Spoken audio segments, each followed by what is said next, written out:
Sobre apologética cristã, né? História da apologética e seus desafios.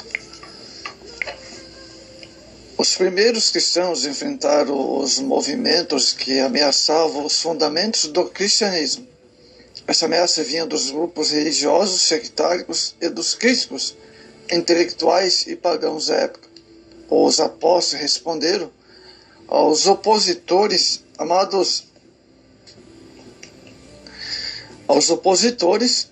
da fé cristã e lançaram base da teologia cristã, e os pais da igreja interpretaram os escritos apostólicos, refutando as críticas. Nessa época, os incrédulos organizavam o pensamento cristão defendido ainda hoje. História das origens da apologética cristã. O termo apologética vem do substantivo grego apologia, que literalmente significa defesa, e aparece 8 vezes no Novo Testamento.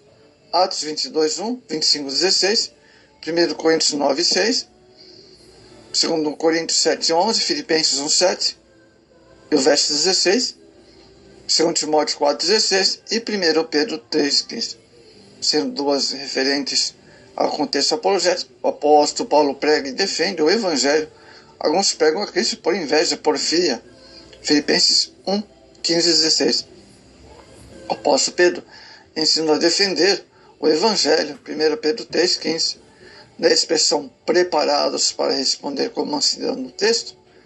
No texto grego, apologia é uma tradução mais precisa, seria preparados para uma defesa, como aparece na versão espanhola e Reino Valera, e na versão inglesa de Bible, The Amplified Bible. Os primeiros discursos apologéticos apostólicos foram apresentados pelo apóstolo Paulo em Listra durante sua primeira viagem missionária, Atos 14, melhor dizendo, o verso 15 ao 20. Em Areópago, em Atenas, por ocasião de sua segunda viagem, Atos 17:22. O cristianismo sofreu ataques dos opositores da nova religião, responsável pela mudança de pensamento religioso daquela época. Os discípulos de Jesus eram acusados de subverter a estrutura do Estado e eram tidos como ameaça ao Império Romano.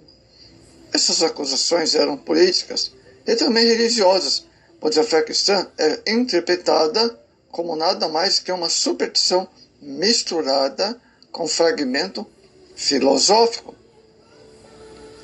É esse pensamento de Celso sobre os cristãos que Orígenes refutou em sua obra contra Celso. Isso fomentava as perseguições populares promovidas tanto pelo Império como pelas autoridades locais. Nessa época já havia intelectuais na igreja, homens profundamente estudiosos das escrituras sagradas, chamados de teólogos, professores, mestres na palavra, os quais se dedicavam à apresentação de uma defesa com argumentos sólidos, racionais, aceitáveis ao sistema de lógica da época, respondendo cada acusação. São os apologistas. Os primeiros e mais notáveis foram Quadrato e Aristídeles, Justino, o Martir, Tassiano, Atenágoras, Tertuliano, Cipriano e Anóbio, entre outros. Quadrato apresentou uma defesa do cristianismo ao imperador Hadrio, ano 117 ao 138 depois de Cristo. Aristides de Atenas escreveu sua apologia para o mesmo Adriano, ou para seu sucessor Antônio Pio, ano 138 a 161 depois de Cristo. Justino de Roma, ou Justino Martir, é o autor de 2 obras apologéticas que sobrevieram ao tempo. Diálogo com Trifão é uma defesa do cristianismo ao judeu. Trifão, não se trata de antissemitismo, pois o assunto diz respeito à fé e não à raça. A apologia foi escrita ao imperador. Ambas foram compostas por volta do ano 135 depois de Cristo, que deviam ser, na origem, uma só obra. Ele defendeu os cristãos da acusação de ateísmo. de incesto e de canibalismo. Eram acusações, amados, levianas e sem nenhum fundamento. Essa defesa argumentava que os cristãos se submetiam às leis civis, eram exemplos no tocante à virtude cívica e pagavam seus impostos. Não apenas podiam participar do culto ao imperador, porque só pensavam a adoração a Jesus Cristo como o único Senhor.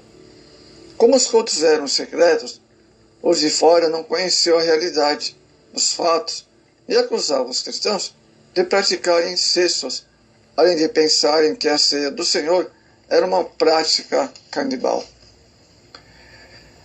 Taciano, discípulo de Justino de Roma, organizador da harmonia dos 4 evangelhos,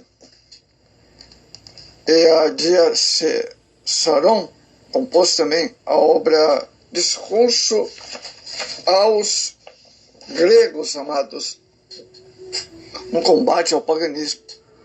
A Atenágoras escreveu súplicas em favor dos cristãos para o imperador Marcos Aurélio e para seu filho Cômodo, por volta do ano 170.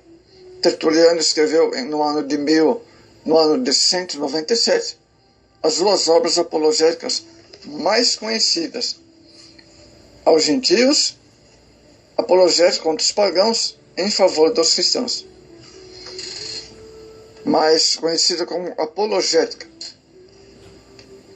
Cipriano, também bispo de Cartago, falecido em 258, escreveu a Donato, a Demetriano. Anóbio é o autor de Contra as Nações e Lactância, Instituições Divinas, e sobre morte dos perseguidores. A defesa desses homens foi grande ajuda, amados, mas não surtiu os seus efeitos esperados. Os que sobreviveram aos seus escritos servem ainda hoje para mostrar-nos, amados, o cristianismo da época e suas dificuldades. O mais importante movimento apologético, segundo Turek, pode ser considerado o nascedor de uma teologia cristã mais elaborada. Ele define a apologia como resposta ou pergunta a um juiz e um tribunal da parte do acusado. Lembra que Sócrates, em sua apologia, respondia aos que acusavam. Da mesma maneira, afirma Turek, o cristianismo quer se expressar em forma de resposta a certas acusações particulares. Os apologistas foram os que entregaram a essa tarefa sistematicamente. Não seria possível essa construção do pensamento teológico pelo simples diálogo. Os apologistas demonstraram a existência tanto aos pagãos como aos próprios cristãos. A apologética cristã é a defesa de fé diante dos ataques dos ateus e dos críticos e da pretensa ciência, pois a verdadeira ciência não contradiz a Bíblia. O mesmo diga-se da história, da filosofia e da ética, das outras religiões e teologia.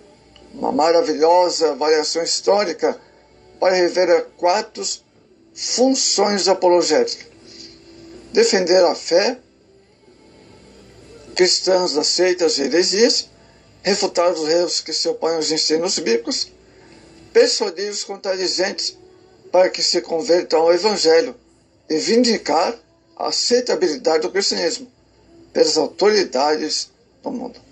Trata-se de uma defesa com argumentos e fundamentação bíblica, respondendo às objeções contra a fé cristã. Os dados históricos aqui apresentados, amados, revelam a importância e o papel da apologética cristã na vida da igreja, tanto na construção do pensamento teológico cristão, como das questões atuais da sociedade.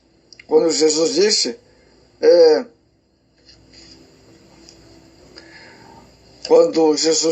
amarás o teu próximo, Deuteronômio 6, verso 4 ou 6 também, passagem onde Jesus tirou essa declaração, amar o próximo. Assim também estava ensinando que devemos amar a Deus com o coração e a mente, uma fé lógica, racional. Dizia Agostinho de Hipona, creia para entender, baseando-se na parte final de Isaías 7:9, da Septuaginta. Se não creres, não compreendereis. Porém, o texto masotérico diz, se não creres, certamente não ficarei firmes. Isso foi mais tarde defendido por Anselmo de Cantuária. A apologética mostra, amados, que o cristianismo é racional. Os dados da revelação podem ser explicados de maneira metódica, sistemática, aceitável, e assim por diante. Reações às doutrinas inadequadas ao cristianismo. O combate às heresias ocupa uma terça parte do Novo Testamento. Tanto o Senhor Jesus como seus apóstolos trabalhavam incansavelmente contra as heresias, contra o pensamento pagão de seu tempo. Não há livro do Novo Testamento que não revele essa labuta. Alguns livros já são por si esse empenho, sendo o seu conteúdo uma apologia à doutrina cristã, e sua essência uma defesa do cristianismo. Judas declara que pretende escrever sobre a salvação comum, mas em virtude das crescentes heresias, resolveu, pela direção do Espírito Santo, travar essa batalha contra ele. Judas, verso 13. O conteúdo de 2 Coríntios, 2 Pedro, Gálatas, é essencialmente uma disputa contínua contra as heresias para a preservação da pureza do Evangelho de Cristo. O tema central de Colossenses é a defesa da divindade de Cristo, posto que alguns se apresentam ensinando o culto aos anjos, Colossenses 2,18, é também uma resposta aos rudimentos do mundo, Colossenses 2,8. Todos os escritos do Novo Testamento mostram essa luta acirrada contra as falsas doutrinas.